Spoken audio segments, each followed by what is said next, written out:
it's a fairly typical anti-doping violation. So the tennis player in question was accused of ingesting a prohibited substance which turned up in the sample. The prohibited substance, which is unusual, is an anabolic steroid, and typically under the World Anti-Doping Code, which is the regulations in general in question, there would be a 4-year ban. And that was immediately halved to 2 years because it was accepted by everyone that what happened was not intentional. But unusually in this case, the 2-year eligibility period was done away in entirely, and no period of ineligibility was imposed on the tennis player, apart from some prize winnings being forfeited.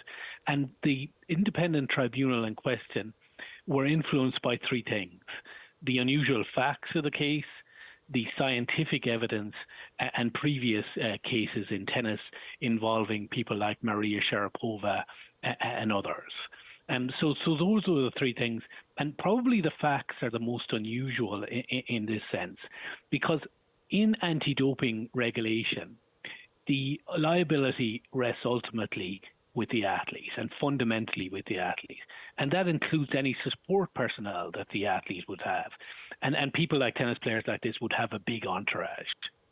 And the argument was that when he was getting physiotherapy treatment from his physio, the physio in question actually got a cut in his finger earlier and had treated that with a particular spray that contained the prohibited substance, and hence there was cross-contamination.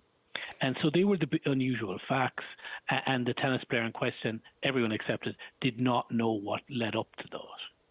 Well, how much of this prohibited substance was found in Sinner's system, and what does that indicate? Yes, so a tiny trace amount was found. And I think it's important to factor in this that there were three independent evidence witnesses, scientific evidence brought up. And all three mentioned this point. And all three mentioned that on reviewing the evidence, it was clear that it was not in any way performance enhancing, but was as a result of inadvertent contamination. And therefore, the key question became the extent or knowledge that the athlete, the tennis player in question, had, and their duty to take utmost caution. And essentially, what the tribunal said is there was little more that the tennis player could have done. He had a complete absence of knowledge, and that fault, if any, rested with his entourage. What is the drug clostebol? What products can it be found in? Were you surprised that the physiotherapist was surprised that it was in his spray? Yes, so this is an interesting question. It's used with this particular spray, which is available in Italy without a prescription, and it's freely available. And what the facts said is that the personal trainer of the tennis player gave it to the physio to treat a cut, and the physio, without washing hands, without using gloves, then treated the player in question, and then a trace amount was inadvertently contaminated onto the player, and that resulted in the contamination and in the positive sample. But I suppose the key questions that kind of linger in this is, this would have been known that this had occurred in the past, particularly with Italian athletes. Why wasn't a simple precaution such as hand washing taking place, or the use of gloves? So I suppose those are the lingering questions. But those lingering questions do not, according to the panel, apply to the player in question. And despite Sinner being cleared of doping, some of his fellow tennis players are critical of the findings. Yes, and that would be understandable. I think if you read the judgment itself, it's quite a good award, and it goes through the reasons, and it goes through both the law and the facts in quite detail. But I suppose your immediate reaction, and you can understand it from players, is that everyone should be treated equally. If they're number one or number 101, if they have the resources to challenge this or they don't, the idea of anti-doping law is that it is harmonised globally.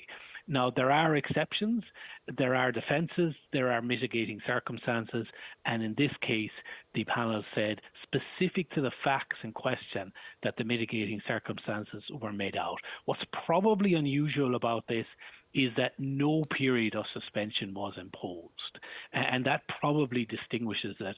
And whether or not that may be appealed by the anti-doping agencies in question is something that we await. Well, Nick Kyrgios in particular was scathing, saying the player should have been banned for 2 years. Neither of his positive anti-doping tests of Sinner had previously been made public. He was allowed to continue playing, though, while the findings were being made? Yes, and that would be typical in that once a player tests positive, in that sense, they are provisionally suspended.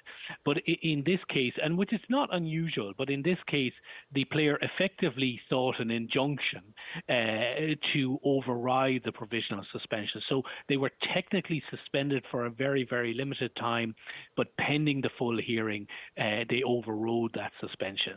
That does occur, but I suppose the point is that you would like transparency generally, but every case has to be decided, as the panel said here, on its merits. So if Sinner was cleared then, why then was his semi-final result at the Indian Wells disqualified along with 400 points and prize money? What do you make of this penalty? So in technical terms, he wasn't cleared in that there were violations found.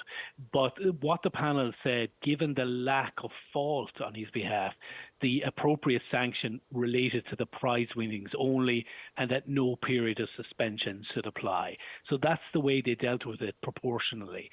And I think that's probably the surprise, that it is, in overall terms, relatively light sentence. Really interesting to talk. Professor Jack Anderson, thanks for clarifying that for us. Nice to talk. Thank you.